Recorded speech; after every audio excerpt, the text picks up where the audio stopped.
Dalam video kali ini gua mau membahas sebuah negara yang pada masa prime-nya, pada masa jayanya itu kayaknya make banget, tapi sekarang di tahun 2025 menjadi salah satu negara yang paling terpuruk lah.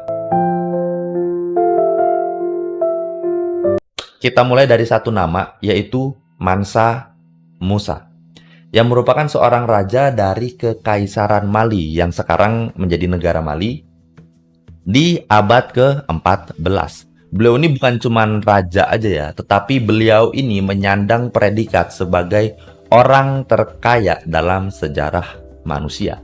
Berdasarkan perkiraan konservatif, kekayaan Mansa Musa ini mencapai 400 miliar dolar. Jadi, untuk perkiraan konservatif ini sendiri merupakan sebuah estimasi yang sengaja dibuat lebih rendah dari kemungkinan maksimalnya, karena memang untuk menjaga sesuatu hal yang berlebihan dan menjaga agar akurasinya itu sesuai lah dengan data yang terbatas ya. Terakhir gue baca, untuk kekayaan Elon Musk itu mencapai 401 miliar dolar. Jadi lebih besar lah dibandingkan dengan perkiraan konservatif dari total harta kekayaannya Mansa Musa. Cuman untuk kekayaan antara Elon Musk dengan Mansa Musa ini sangat berbeda itu konteksnya ya. Kita tahu lah kalau Elon Musk itu memiliki berbagai macam perusahaan ya.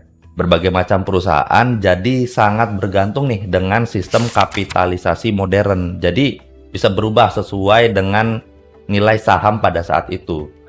Nah, kalau Mansa Musa, beliau ini ya menyandang seorang raja yang absolut pada saat itu. Jadi bisa dibilang negara Mali, Kekaisaran Mali pada saat itu ya harta dia gitu.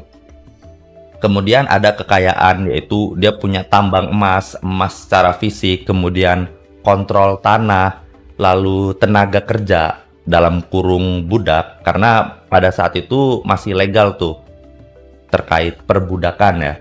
Mansa Musa mulai memerintah Kekaisaran Mali ini dari tahun 1312 sampai 1337. Bentar banget memang, cuman di bawah kekuasaannya ini Mali benar-benar menjadi kekuatan ekonomi yang sangat besar lah di benua Afrika Barat pada saat itu, untuk menguasai perekonomian sebuah dunia ya. Jadi suatu negara itu harus memiliki ya istilahnya rahasianya lah gitu. Nah, Mali ini memiliki tambang emas terbesar di dunia pada saat itu.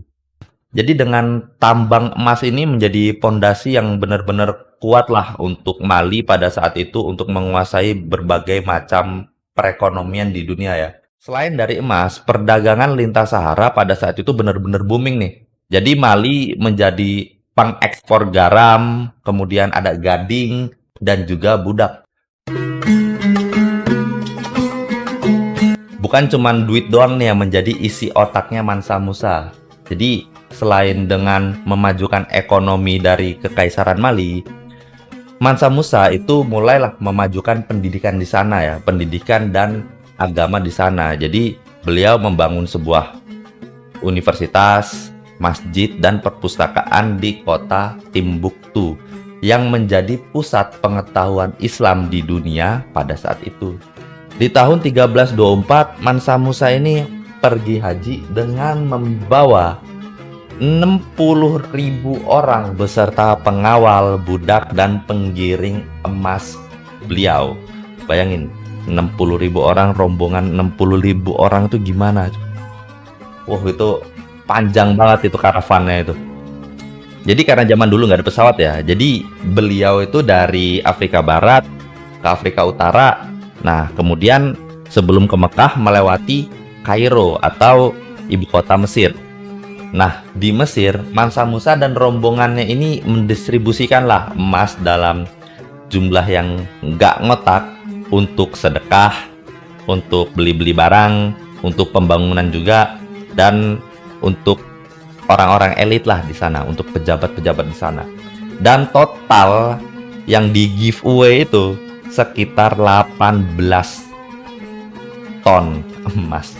18 kilo aja nggak kebayang, apalagi 18 ton. 18.000 kilo. My God, bro. Jadi karena hal ini membuat Mesir pada saat itu mengalami inflasi yang besar-besaran lah bisa dibilang gitu. Bahkan membutuhkan 10 tahun agar pulih dari inflasi tersebut. Tapi ya kejayaan kayak gitu nggak bisa bertahan selamanya. Jadi setelah Mansa Musa ini wafat, penerusnya ini bisa dibilang nggak se-powerful beliau. Jadi mungkin karena nggak se-powerful si Mansa Musa ini, banyak banget nih kayak bawahan-bawahannya yang bisa dibilang nggak respect atau nggak takut, sehingga membuat banyak banget wilayah di Mali ini jadi sulit banget dikontrol. Sehingga banyak banget pemberontakan yang muncul terutama di daerah-daerah perbatasan. Selain masalah internal, ada juga masalah eksternal kayak negara saingan kayak Songhai itu mulai mengambil alih perdagangan dan wilayah. Pada akhirnya Mali mulai kehilangan dominasinya dari tambang emasnya yang direbut sampai perdagangan yang pindah, yang mana dulunya itu pusatnya ada di Mali.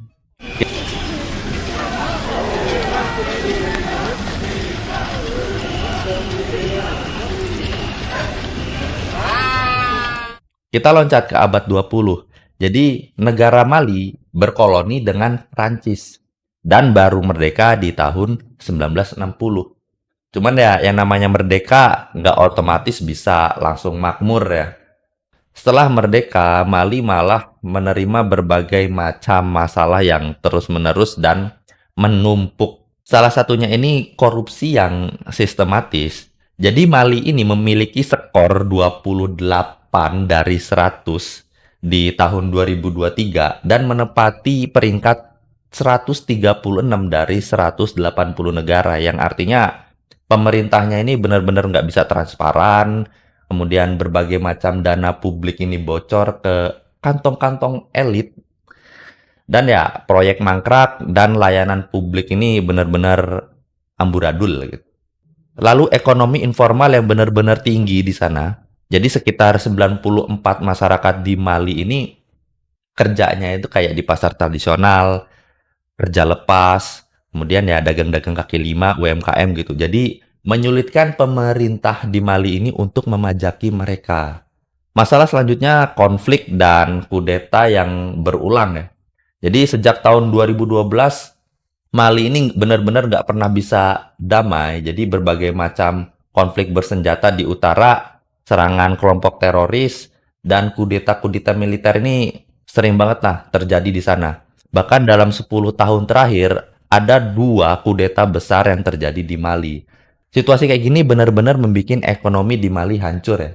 Dari investor yang nggak berani masuk ke Mali, kemudian rakyat-rakyatnya banyak yang mengungsi, dan ya anak-anak di sana nggak bisa sekolah gitu. MSF teams have remained in the north of the country throughout the crisis, including during the military offensive, in order to provide the local population with at least some access to healthcare. Medical and surgical care projects have been able to treat people wounded in the shelling in Timbuktu, Douenza, and Ansongo, and a team arrived in Kona at the end of January.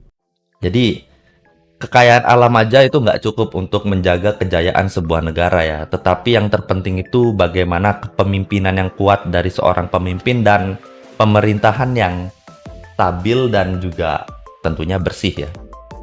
Mungkin itu dulu kisah dari sebuah negara yang dulunya giveaway emas 18 ton tiba-tiba terpuruk begitu aja menjadi seperti sekarang ini.